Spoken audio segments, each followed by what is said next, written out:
Bonsoir à tous, c'est un immense plaisir de vous retrouver pour ce journal. Un plaisir toutefois entaché par ces 5 nouvelles pertes en vie humaine à Bingerville et des dégâts matériels causés par les inondations liées aux fortes pluies qui se sont abattues sur Abidjan ces derniers jours. Meilleur temps en revanche pour l'éducation nationale qui enregistre une forte progression du taux de réussite aux examens du CEPE, 64,76% cette année contre 52,51% en 2021. Et puis les occupants illégaux des lotissements Djibo-Camon déguerpillent ce mardi.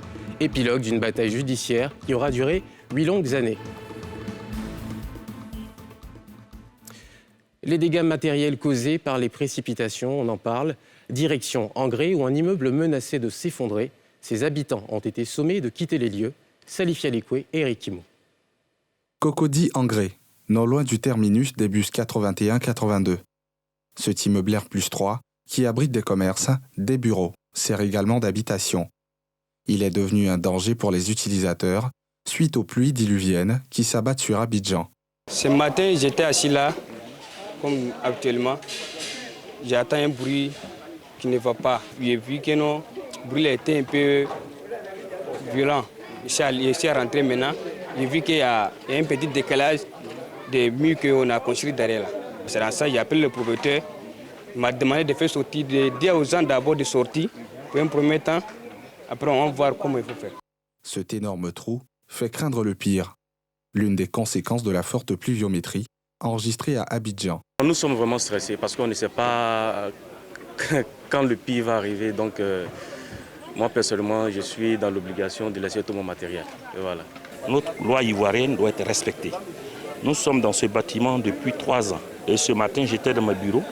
J'ai été surpris et tout le monde descendait. Je descends, on dit l'immeuble va s'écrouler. Vu les risques, il faudrait que nous quittions les lieux. Des forces de sécurité, des sapeurs-pompiers militaires étaient sur place. La pluie diluvienne, qui s'est abattue dans la nuit du lundi 20 au mardi 21 sur la ville d'Abidjan et banlieue, a occasionné morts et dégâts matériels dans plusieurs quartiers. Et puis le boulevard lagunaire était impraticable ce mardi matin à la suite d'un glissement de terrain provoqué par les pluies diluviennes entre le stade Félix Houphouët-Boigny et la cathédrale Jean-Paul II du Plateau. Les automobilistes ont été pris au piège et ont passé de longues heures, le temps pour les forces de l'ordre de dégager la voie. L'impact de cet incident sur cette voie fortement fréquentée s'est ressenti à Agban, au plateau d'Ocuy, où la circulation a été sérieusement ralentie. Et puis, on parle de ces pluies diluviennes qui ont fait 5 morts à Bingerville. La commune était sous les eaux, la ville aussi, des inondations causées par les pluies qui se sont abattues ces 3 derniers jours. 5 habitants et 1 blessé. 5 habitants morts et 1 blessé dans la seule commune de Bingerville. D'importants dégâts matériels à constater. Nos reporters Thierry Dandier et Mathieu Rimbadé vous font le récit d'une matinée tragique. Bingerville, carrefour CIE. Sous le pont qui enjambe la voie, un taxi-compteur couché dans les eaux. Debout, à proximité, le chauffeur, pris au piège des pluies diluviennes en ces lieux. Le regard perdu, les yeux embués. C'était 23h par là. Quand il venait rentrer de la station qui est là, l'eau n'a pas trop ça. Donc quand ils sont arrivés au milieu, je vois que ce qui ça venait là, c'était trop fort. Il a commencé à tirer la voiture pour aller sur le caniveau. L'eau a commencé à rentrer dans la voiture, remplie même. Donc il a commencé à boire l'eau sale là. Donc c'est pour ça que bon, il a essayé de casser la vitre et puis sortir. Toutes mes pièces, mon permis, tout est parti. À terre où il n'y a rien sur moi. Cet autre chauffeur-là ne connaît pas la même fortune. Entraîné par les eaux, il croise le chemin de la Grande Faucheuse. Déjà hier, depuis 2h du matin, on était là-haut et puis on a vu une voiture blanche sur la côte là. Donc on a vu la personne sortir de la voiture faire des grands gestes comme ça. Mais nous on est là-haut avec beaucoup de pluie, qu'est-ce qu'on peut faire? C'est tout à l'heure en essayant d'enlever les choses, les gens qui passaient par là-bas, ils nous ont dit que le corps était dans les maisons qui sont gâtées là. Autre quartier sinistré, le quartier CIE. L'eau en furie, montée sur plus de 2 mètres, emporte plusieurs biens. L'eau est montée jusqu'à ce niveau-là. Tout ici, il y a la cuisine, la chambre. Deux cuisines, une chambre. Tout est parti quoi. Là, c'est un des réfrigérateurs qui est là comme ça. Dans cette autre habitation contiguë, même état des lieux, même désolation. Toute la maison là, toutes les voitures des voisins, tout ça a tout emporté. Ça a tout gâté. Et ça nous a laissé la boue. C'est la désolation quoi. C'est vraiment que le travail qui doit être fait se fasse normalement. C'est parce que le travail a été mal fait qu'aujourd'hui, l'eau suit son passage, l'eau cherche à circuler. Malheureusement, c'est nous qui avons pris les pots cassés. Nous sommes dans une duplex, c'est-à-dire il y a le bas et là-haut. Et d'habitude, le niveau de l'eau restait toujours en bas. Mais aujourd'hui, c'est monté au premier niveau de premier escalier. Et après, ça montait et ça laissait seulement 4 marches sur le deuxième escalier. Donc l'eau était sur le point de rentrer maintenant dans les chambres d'en haut. Les portes et les fenêtres sont brisées. Normalement, il y a des portes là, il y a des fenêtres, tout est parti.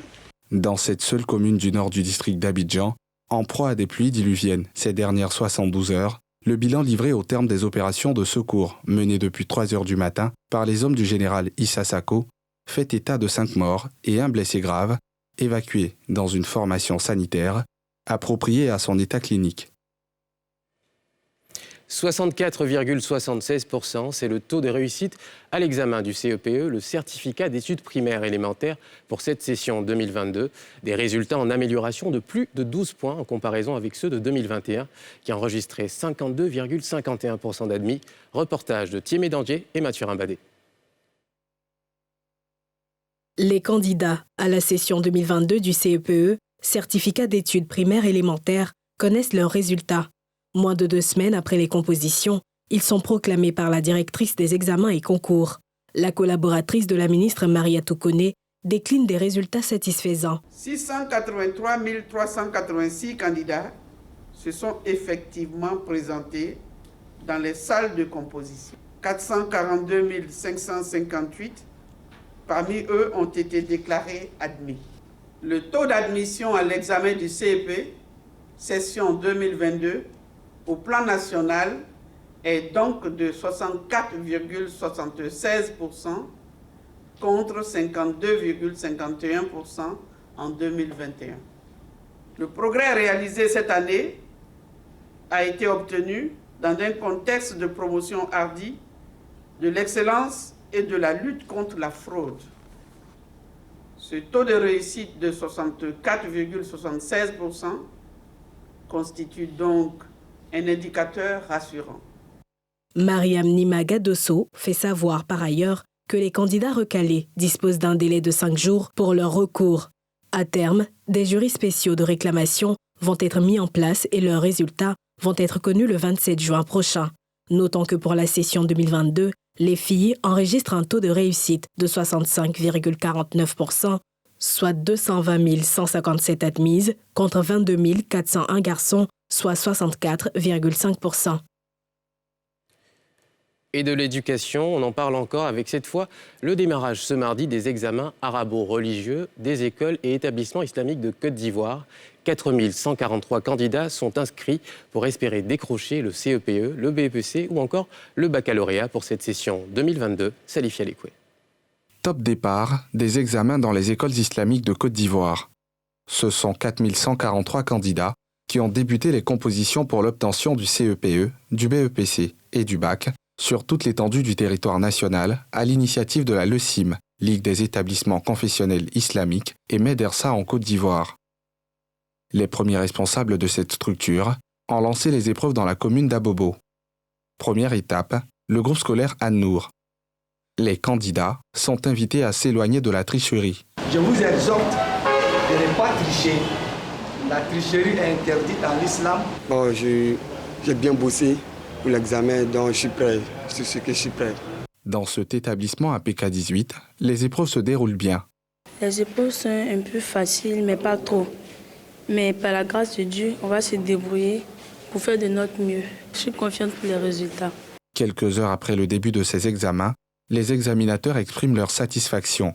Il faut indiquer que la LECIM est à sa 10e édition dans l'organisation des examens scolaires arabo-religieux dans les écoles et établissements islamiques de Côte d'Ivoire. L'édition de cette année scolaire 2021-2022 se déroule dans 58 centres d'examen avec environ 4143 candidats, dont 2983 garçons et 1160 filles. Notre modèle éducatif a connu au cours du temps plusieurs mutations dans le sens de l'amélioration des approches pédagogiques, didactiques et même du cadre d'apprentissage. L'organisation des examens scolaires arabo-religieux dans nos écoles est l'illustration de la volonté de notre organisation de se rapprocher des normes d'une école conventionnelle. La LECIM a été créée en 2012 au cours d'un congrès constitutif avec 400 promoteurs. Connaissez-vous R6 ? Cette nouvelle plateforme numérique devrait permettre de faciliter la prise en charge des requêtes des élèves quant à leur orientation dans les filières de leur choix. Le ministère de l'Enseignement technique, de la formation professionnelle et de l'apprentissage a rencontré ce mardi à Cocody les promoteurs d'établissements privés pour une présentation de ce nouvel outil. Brice Niawa et Tanguy Conan. Sensibiliser les promoteurs d'établissements privés sur l'orientation, les examens, concours et l'enrôlement des apprenants dans l'enseignement technique et la formation professionnelle. C'est l'objectif de cette rencontre qui réunit les membres de la direction de la formation initiale et les chefs d'établissements privés. À cet effet, une nouvelle plateforme numérique R6 a été présentée à l'ensemble des acteurs. La plateforme nous permettra de pouvoir contrôler les effectifs des élèves affectés dans notre système qui sont donc sur les établissements privés pour mieux maîtriser les effectifs et la dette de l'État. Ensuite, cette même plateforme doit nous permettre, à l'issue des examens, d'avoir les meilleurs élèves à qui nous prenons des bourses pour des études post-formation professionnelle technique. Et il y a un algorithme de calcul qui est vraiment transparent, qui est public. Et donc, on pourra justifier qu'à partir des notes que tu as eues, voici à quel rang tu avais dans la filière. Et comme la filière avait une telle capacité, ton rang ne t'a pas permis d'entrer ici. Donc on a les éléments justificatifs pour pouvoir rassurer les apprenants que, effectivement, c'est les choix qui seront pris en compte dans le processus de décision finale. Si les principaux utilisateurs de R6 sont les élèves admis au BEPC de l'année en cours, cet outil digital instaurera aussi un climat de transparence et de confiance entre le ministère de tutelle et tous ses acteurs. Si véritablement, tel que c'est présenté, ça va fonctionner et qu'on permet à tous les établissements de présenter leurs filières, de présenter leurs avantages, de présenter ce qu'ils font réellement, et si on donne la latitude à chaque élève d'aller choisir l'établissement et la filière, je pense qu'on sera beaucoup plus tranquille. Les examens de fin d'année, notamment le BEPC, a enregistré 547 831 candidats. Plusieurs admis seront orientés dans la formation technique et professionnelle, telles que la mécanique, l'électricité, l'hôtellerie et les travaux publics.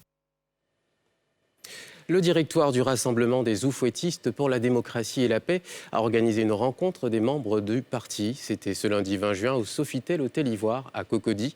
À l'ordre du jour, l'organisation des structures de base et le processus électoral des secrétaires départementaux. Une action qui s'inscrit dans la dynamique de renforcement et d'implantation du RHDP sur l'ensemble du territoire. Nadia Eja et Fulgence Kissiedo. Né d'une coalition en 2005 et transformé en parti le 16 juillet 2018, le Rassemblement des oufouettistes pour la démocratie et la paix se veut désormais être un rassemblement de militants et non plus un regroupement de partis politiques. Une ambition qui ne peut se réaliser sans l'étape cruciale de l'élection des secrétaires départementaux, trait d'union entre les militants de la base et la tête du parti. C'est donc mobilisé que les cadres et membres du RHDP se sont retrouvés à Cocody pour le lancement de ce vote interne. Et cette élection qui aura donc lieu dans les prochaines semaines, a pour objet de consacrer les secrétaires départementaux, chevilles ouvrières du parti, comme des élus dont la légitimité ne souffre d'aucune contestation. Et nous pouvons dire que le message est passé et il nous reste donc à attendre les manifestations des candidatures. Le processus électoral, notamment les conditions d'organisation, l'éligibilité et les modalités, ont été présentés aux militants. Cette activité a été précédée d'une première réunion, tenue en avril dernier, où 175 équipes ont été mises en mission sur l'ensemble du territoire national afin de collecter les informations sur la présence des militants et de s'assurer du bon fonctionnement des comités de base. La date de dépôt des candidatures est prévue du 22 au 28 juin, au siège du parti. Et puis du nouveau dans l'affaire des lotissements Djibouti-Camon à Port-Bouët qui oppose les détenteurs de titres fonciers et occupants illégaux. Ce mardi, les forces de l'ordre ont fait une descente musclée sur le site pour encadrer l'opération de démolition des maisons bâties sans permis de construire. Les détenteurs de titres fonciers vont enfin pouvoir prendre possession de leurs biens. Le conflit avait duré 8 ans avant une décision du Conseil d'État en février 2021. Pierre Dipomélin et Harouna Zeba. La forte pluie de ce matin n'a pas empêché l'opération de démolition des constructions sur ce site dénommé Djibouti-Camon, un lotissement de 546 hectares en proie à des tensions depuis plus de 10 ans entre détenteurs d'ACD, arrêtés de concession définitive, et des occupants se réclamant héritiers de parents planteurs qui s'y étaient installés. Bulldozers et pelleteurs, encadrés par la police et la gendarmerie, ont réduit en gravats tous les bâtis illégaux. Cette action musclée fait suite à 113 plaintes de personnes détentrices de titres de propriété contre X portant sur occupation illégale de parcelles, après plusieurs feuilletons judiciaires de lotissement qui avaient été annulés et ensuite rétablis suite à une décision du Conseil d'État. Si les détenteurs de titres de propriété ont le droit de leur côté, ils n'ont cependant pas accès à leurs parcelles à cause de l'insécurité installée opportunément par les squatteurs qui y ont bâti des maisons sans permis de construire. Pour Yao Ngoran, chef de service de la brigade d'investigation et du contrôle urbain, cette opération de déguerpissement donne force à la loi. Le site de Djibouti-Camon, sur lequel s'effectuent aujourd'hui les opérations de démolition, est un lotissement approuvé. Le lotissement a été approuvé le 14 janvier 2013. Et il s'est trouvé des gens qui ont donc fait des lotissements à l'intérieur de ce lotissement-là et ont permis que les gens puissent faire des constructions. Ces constructions obstruent des voies du lotissement qui est approuvé. Ils ont également permis que des gens sans titre puissent construire des bâtiments sur ces lotissements illégaux. Et donc, l'État de Côte d'Ivoire a pris aujourd'hui la décision de mettre de l'ordre. L'ordre, c'est quoi? D'abord, il y a deux opérations qui se font simultanément. Il y a la délimitation des voies du lotissement régulier, donc approuvé, et il y a la démolition des bâtiments qui obstruent les voies. Nous faisons également la démolition des bâtiments et des clôtures qui ont été érigés par les squatteurs. Toute construction obéit à une législation. Avant de construire, il faut d'abord avoir un permis de construire. Toute construction sans permis de construire tombe donc sous le coup de la loi. Donc, les questions de titres de propriété, les questions de terre ne sont pas réglées par nos services. Nous réglons le problème des autorisations de construire. Avant ce déguerpissement des squatteurs, ils avaient reçu injonction d'arrêter les travaux en cours. Ils ont ensuite été notifiés par des mises en demeure. Cette ultime étape de démolition des constructions anarchiques marque-t-elle la fin des tensions sur le lotissement de 546 hectares de Djibouti-Camon? L'avenir nous le dira. Il y a quelques mois encore, elle était femme de chambre, mais surtout le visage d'un mouvement de contestation qui avait duré 22 mois, où elle se battait pour de meilleures conditions de travail pour sa profession. Rachel Keke, 48 ans, vient de faire son entrée à l'Assemblée nationale française ce dimanche. Celle qui entend porter la voix des travailleurs invisibles au Palais Bourbon a battu dans les urnes une ancienne ministre des Sports, Pierre Dipomélin. Rachel Keke et son équipe de la Voix des Sans-Voix, en fait, après la proclamation des résultats des élections législatives en France. La franco-ivoirienne de 47 ans l'a emportée pour la NUP dans la 7e circonscription du Val-de-Marne face à l'ancienne ministre des Sports, Roxana Maracineanu. Élue députée de l'Assemblée nationale, elle compte prendre toute sa place au Palais Bourbon pour porter la voix des sans-voix. Je suis la voix des sans-voix. Je suis femme de chambre, femme de ménage, agent de sécurité, aide-soignante, aide à domicile. Je suis tous ces métiers invisibles. Et à l'Assemblée nationale, Et à l'Assemblée nationale, ces métiers seront visibles. Je vais voir tous les jeunes de ma circonscription. Parce que ces jeunes qui n'en croient plus à la vie, ces jeunes qui sont désespérés, ces jeunes qui se disent non, la France, elle n'est pas bonne, la France, elle est mauvaise. Je dirais à ces jeunes, non. On va travailler ensemble pour donner un autre visage de la France aux jeunes. Une élection historique qui fait réagir ses proches. Et le fait de voir justement une femme racisée, femme de chambre, une femme courageuse, arriver à l'Assemblée nationale, pour moi c'est tellement symbolique, pour moi c'est déjà une victoire. On est dans la joie, voilà, on n'a plus de voix, on a trop crié, on est dans la joie, donc on n'a pas de mots à dire. On a cru, on y est, on va à l'Assemblée, voilà. On a une représentante à l'Assemblée, donc c'est ça, c'est ce qu'on ressent ce soir-là. Cette militante s'est fait connaître lors des 22 mois de grève des femmes de chambre de l'hôtel Ibis Batignolles à Paris entre 2019 et 2021, lorsqu'elle s'est mobilisée pour améliorer les salaires et les conditions de travail des femmes de ménage face au mépris de la direction. Mère de 5 enfants, Rachel Keke est née en 1974 dans la commune d'Abobo, au nord d'Abidjan, d'une mère vendeuse de vêtements et d'un père conducteur d'autobus. Elle est arrivée en France en 2000 et a été naturalisée en 2015. C'est la fin de ce journal. Merci de nous avoir suivis. Prenez soin de vous et bonne suite de programmes sur NCI.